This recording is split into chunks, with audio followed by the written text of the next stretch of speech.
Ce qui n'avait jamais été fait, c'était de réunir toutes les composantes de la production locale. Ça paraît peut-être évident, et ça ne l'est pas.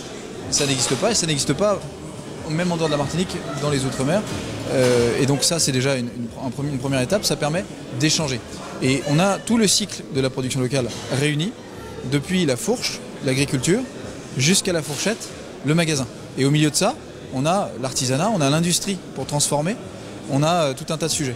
Et donc, au cours de ce cycle, il y a beaucoup de choses à améliorer. D'abord, il y a des produits aujourd'hui dont l'industrie est locale, qui pourraient encore plus travailler avec des matières premières locales.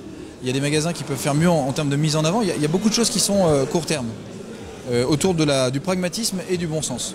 Et puis il y a des choses qui sont, on va pas se mentir, moyen terme et long terme, parce que on part de, je disais, 17% de couverture des besoins alimentaires de Martinique par de la production martiniquaise, 17%.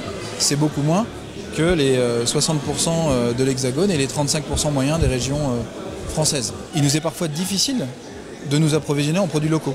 On le souhaiterait davantage, pour la pêche par exemple, mais aussi parfois pour les fruits et légumes. Donc on fait ce qu'on peut. Ce qui manque, c'est de l'anticipation, de la planification, de préciser, et je balaye devant notre propre porte en premier, les besoins en termes de produits, en termes, quand il le faut, de calibre, parce qu'on a parfois des clients qui ont ces exigences de calibre, et puis ensuite de volume, de planification pour que ça se passe bien. Et avec ça, on peut travailler non pas sur la prochaine récolte, mais bien au-delà, sur la structuration de la filière.